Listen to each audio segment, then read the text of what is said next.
हम बात करने वाले हैं एक ऐसी बीमारी के बारे में जो आपको रात भर जगा के रख सकती है। जी हाँ, हम बात कर रहे हैं इंसोमिया के बारे में। इंसोमिया एक ऐसी बीमारी है जो आपको नींद से दूर कर देती है। आप रात भर जागते रहते हैं लेकिन नींद नहीं आती। आज हम जानेंगे इंसोमिया के क्या कारण हैं और क्या इसके इलाज किए जा सकते हैं। तो आइए जानते हैं।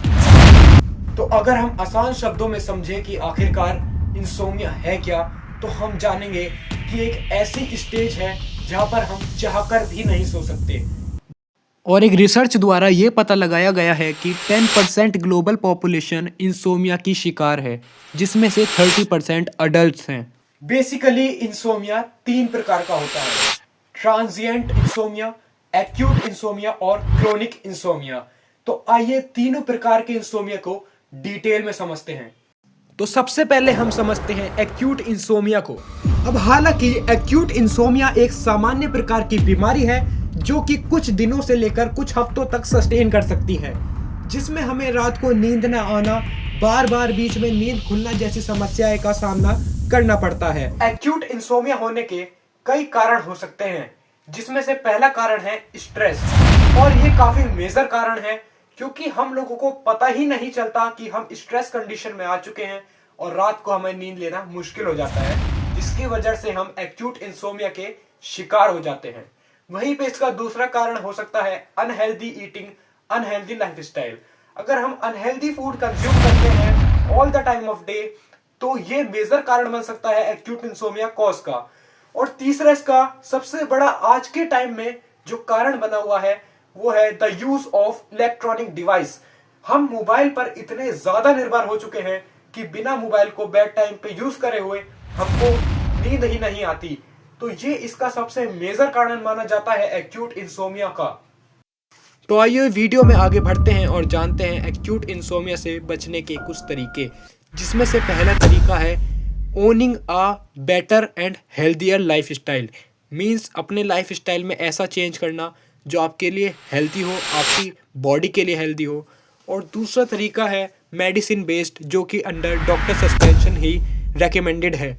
और तीसरा तरीका है कॉन्जेनाइटिव बिहेवियर थेरेपी, जो कि एक मेंटल थेरेपी है जो कि बहुत हद तक एक बेनिफिशियल साबित हुई है। तो आइए बढ़ते हैं आगे दूसरे प्रकार के इंसोमिया पर, ट्रांजिएंट इंसोमिया। तो ये एक्यूट इंसोमिया से थोड़ा खतरनाक साबित होता है क्योंकि इसका लॉन्ग टर्म डायग्नोसिस ना हो पाना एक क्रोनिक इंसोमिया में कन्वर्ट हो सकता है, जो कि डेडलिएस्ट भी साबित हो सकता है। हालांकि ट्रांजिएंट इंसोमिया भी एक्यूट इंसोमिया की तरह ही है, मगर इसकी ड्यूरेशन बहुत लंबी होती है। इवन 2 to 3 मंथ्स तक ये सस्टेन कर सकता है अगर आपका एक अनहेल्दी लाइफस्टाइल है तो। पर इसे क्योर करना भी उतना ही आसान है जितना एक्यूट इंसोमिया को था। अगर हम अपने दिनचर्या में एक अच्छी खाने को अपने अंदर कंज्यूम करते हैं, एक अच्छे लाइफस्टाइल को मेंटेन करते हैं, तो ये हमको काफ़ी ज़्यादा मदद करेगा इस बीमारी से निकलने में। वरना ये बीमारी हमारी हमेशा के लिए भी रह सकती है और हमारे लिए एक जानलेवा घातक भी बन सकती है। लास्ट स्टेज ऑफ इंसोमिया कहलाती है क्रोनिक इंसोमिया, जो कि एक डेडलिएस्ट स्टेज मानी जाती है। इंसोमिया वुमेन में हाइयर रिस्क में पाया जाता है। दोस्तों, वीडियो में आगे बढ़ते हैं और जानते हैं क्रोनिक इंसोमिया के बारे में। क्रोनिक इंसोमिया बेसिकली हमारे 3-4 साल तक हमारी लाइफ में, हमारे स्लीप में इंटरफेयर करता है और हमारे डे टाइम को बिल्कुल यूजलेस बना देता है। लेकिन इसके भी कुछ उसी तरह से उपाय हैं कि अपने लाइफस्टाइल को बेटर बनाना, लेकिन शायद इसमें हमें ज़्यादा डॉक्टर और साइकेट्रिस्ट की प्रिस्क्रिप्शन की ज़रूरत होगी। और हमें सबसे ज़्यादा ज़रूरत होगी तो वो है CBT-1 की।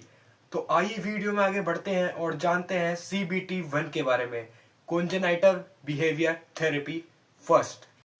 तो जैसा कि इसके नाम से ही क्लियर हो रहा है, बिहेवियर थेरेपी, तो ये एक मेंटल स्टेट की थेरेपी है जो कि हमारे स्ट्रेस लेवल को कम कर देती है। अब हालांकि दोस्तों, इसका स्लीप से कोई डायरेक्ट कनेक्शन नहीं है, मगर इनडायरेक्ट कनेक्शन जरूर है, क्योंकि ये हमारे इमोशन, बिहेवियर और फीलिंग का एक इंटरकनेक्शन है जो हमारे स्ट्रेस लेवल को कम करता है और हमारी मेंटल स्टेट को अच्छा बनाता है, जिसके कारण हमें स्लीप में बहुत बेनिफिट्स मिलते हैं और डेली लाइफ में भी। तो इसी के साथ वीडियो को ख़त्म करते हैं। आशा करता हूँ आपको वीडियो अच्छी लगी होगी।